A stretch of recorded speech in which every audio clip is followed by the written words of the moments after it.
दोस्तों, पिछले भाग में आपने देखा कि कैसे भोलू ने पंचायत के बीच रोहित के काले कारनामों का कच्चा चिट्ठा खोल दिया। पूरे गांव के सामने उसने वो साहस दिखाया जिसकी उम्मीद किसी ने नहीं की थी। उसने कुसुम और उसके होने वाले बच्चे को अपनाने का प्रस्ताव भी रखा। एक मवाली ने समाज के सभ्य लोगों को आईना दिखा दिया। अब आगे पंचायत के मैदान में सन्नाटा इतना गहरा था कि लोगों की सांसों की आवाजें भी सुनी जा सकती थी। संदीप की आंखें फटी की फटी रह गईं। उसने कभी सपने में भी नहीं सोचा था कि जिस भोलू को वह अपनी गली से गुजरते देख दरवाजा बंद कर लेता था, आज वही उसकी बहन की ढाल बनेगा।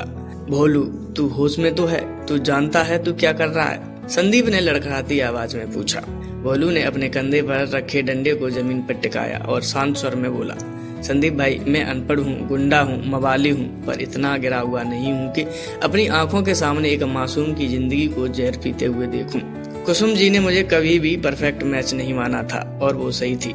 मैं उनके लायक नहीं था, पर आज मामला बराबरी का नहीं, जिंदगी का है।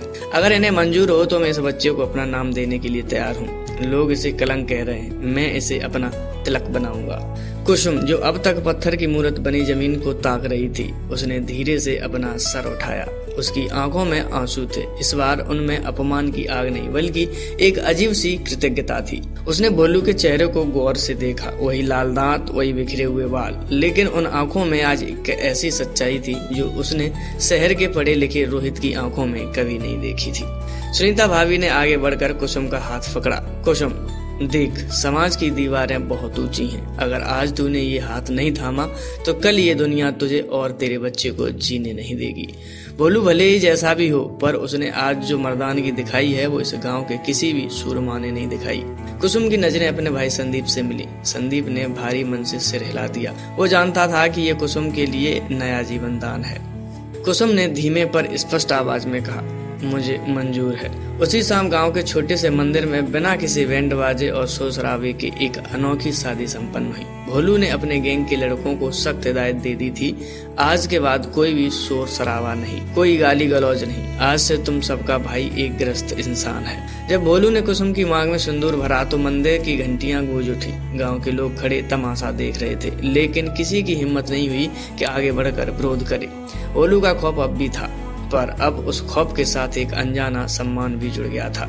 शादी के बाद भोलू कुसुम को अपने छोटे से घर में ले गया, जहाँ वो अकेला रहता था। घर अस्त व्यस्त पड़ा था, दीवारों पर सीलन थी, लेकिन कुसुम के कदम पड़ते ही जैसे घर की रूह बदल गई हो।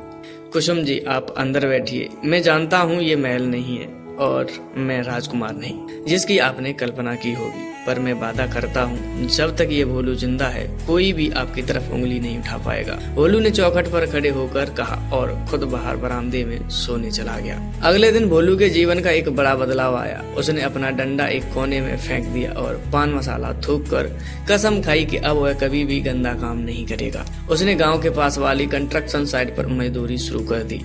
दिन भर कड़ी धूप में पत्थर ढोना आसान नहीं था, खासकर उस इंसान के लिए जिसने पूरी जिंदगी दादागिरी करके खाई हो।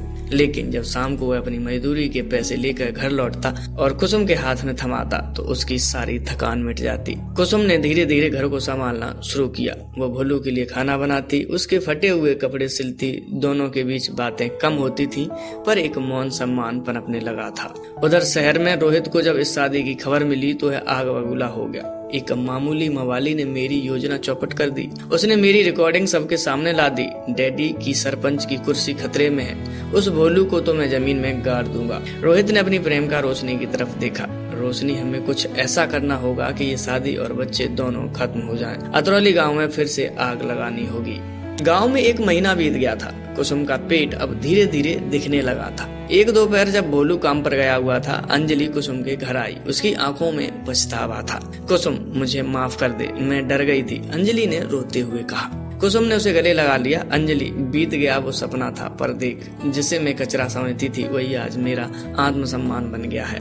तभी गांव की गलियों में अजीब सा शोर मचने लगा। कुछ अजनबी लोग गाड़ियों में भरकर गांव में दाखिल हुए थे। उनके हाथों में काले झंडे थे और वे नारे लगा रहे थे, बिरादरी का अपमान नहीं सहेंगे, अवैध संबंध से पैदा होने वाले बच्चे को गांव से निकालो। ये रोहित की भेजी हुई भीड़ थी जिसे उसने धर्म और मर्यादा के नाम पर उकसाया था। भीड़ भोलू के घर के बाहर इकट्ठा हो गई। उन्होंने पत्थरबाजी शुरू कर दी। बाहर निकल ओ भोलू, अपनी कुलच्छनी पत्नी को लेकर बाहर निकल। एक पत्थर सीधा खिड़की तोड़कर कुसुम के पास आ गिरा। कुसुम डर से थर-थर कांपने लगी। भोलू घर पर नहीं था। क्या निहत्थी कुसुम इस पागल भीड़ का सामना कर पाएगी? और जब भोलू को पता चलेगा कि उसकी गैर मौजूदगी में उसकी पत्नी पर हमला हुआ है, तो क्या पुराना गैंगस्टर फिर से उसी रूप में जाग उठेगा? क्या वह अपनी अहिंसा की कसम तोड़ देगा? जानिए अगले भाग में। कहानी अगर आपको पसंद आई हो तो एक लाइक करें, चैनल को सब्सक्राइब करें और दोस्तों के साथ शेयर करना बिल्कुल ना भूलें।